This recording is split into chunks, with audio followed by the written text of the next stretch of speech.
The origin of the book started as I was working as a development practitioner in the Pamirs.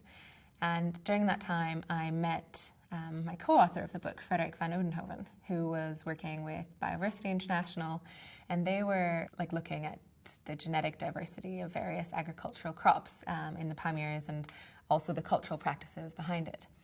In meeting him during a workshop, we ate this incredible noodle soup that was made with 6 different grains in the noodle. It had this earthy, fresh flavor. And that was the first time that I had had anything like that after living in the Pamirs for years.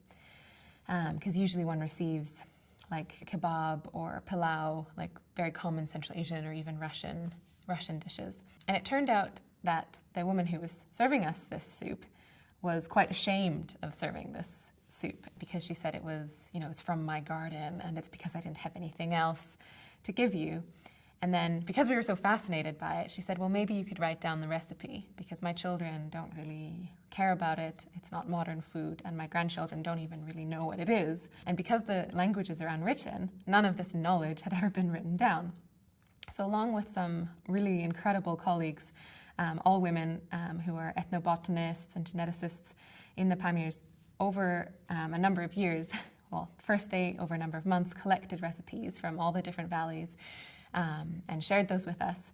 And then Frederik and I returned. We both gave up our respective jobs and turned to every valley and looked for those people who had given recipes and showed up at their doorsteps and asked, could we make this together? And so that's how the book started. It started as a recipe book, but we found out when you talk about food, you talk about life. And so kind of all these stories emerged, and that's how the book grew. The purpose of the book was always to live in the Pamirs. The purpose of the book wasn't to sell in Europe or North America or elsewhere. So the book had to be in a language that Pamiri people could read, as we wanted to fulfill the promise to this grandmother. The problem is that Pamiri languages are all unwritten. So we had to choose languages, the official languages of each country, Tajik and Dari. But so that was always a non-negotiable for us. It made publishing a nightmare. We're very lucky that a publisher took us on in the end. It also made the book massive. The most important element for us was that it could be used by the grandmothers and mothers and all the other cooks in the Pamirs. There were many moments where we thought this wasn't going to happen. And it was really due to the amazing collaborators, everyone from the people who gave us recipes to the ethnobotanists and scientists working in the Pamirs who mobilized people and who were constantly there when we called them to follow up on how many cups of rice was it. And years after having watched those recipes, to translators doing this basically for free, or our wonderful photographers who also provided a lot of the material at a very good cost for us. So I think none of this would have happened without goodwill of a lot of people.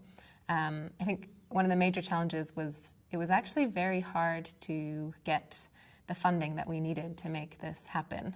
As I said, of course, all of us, Frederik and myself, were certainly doing this for with no financial benefit behind it at all. But everyone else was doing it largely in that way as well. But at the same time, just the production cost of the book and the fact that we wanted to bring it back to the Pamirs required significant, it required money that we didn't have to fund. So that was a big challenge because we kind of thought this is a project that makes sense. It's celebrating the cultural diversity and the preserving in many ways also the biodiversity of the Pamirs, which is so valued and cherished, and also really promoting the region. So we found it a bit frustrating that it was so difficult to kind of cobble together the necessary funding that we needed to be able to bring this book back to the Pamirs. That was an incredible experience, and I'm often worried that no experience I have in my life is ever going to, amount to that. And so when it finally got there, it was quite a trek. Had to go overland from Europe, 2,000 copies, 3 kilos each. It was a struggle to get it even into the country, and then where to store it, and then bring it to the Pamirs. But once it was there, and we kind of by hand, we're loading it out, we brought it back to a few different villages, first with contributors to the book who really contributed a lot. And I think there's a lot of amazing responses, but one of them was there was a kind of an old man looking through every page. You know, he was just looking at the photographs, recognizing people, reading both the Tajik and Dari. He could actually read both scripts, and he just looked up after an hour and he said, "How did you capture this knowledge that so far has only existed in our hands?" And he laughed because he had never seen these words that they use that have never been written down, which we thought was really beautiful because, of course, the book is called With Our Own Hands, and that felt really like it came full circle. And, you know, he also then, in that group of people, we were sitting around eating some amazing food, and they then asked us, why is it, you know, we're a bit ashamed that it was foreigners who wrote this book and not us as Pamiri people. And we actually wrote it always as a we perspective, we being all the contributors to the book. But that was an interesting reflection in itself, and I've been thinking about that a lot. And what I responded there was, well, in a way, it often takes an external perspective to see what is really special or valuable. If it's something that you live with every day, maybe it's easy to take for granted. I know I do that in my own life.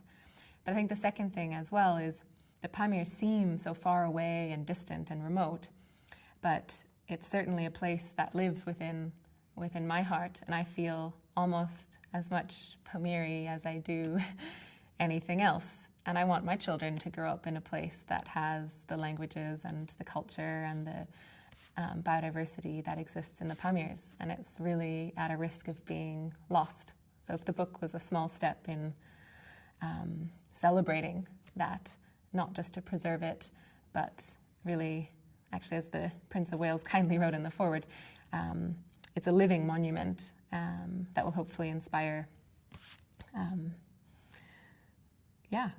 alternative pathways that have yet to be imagined for the future.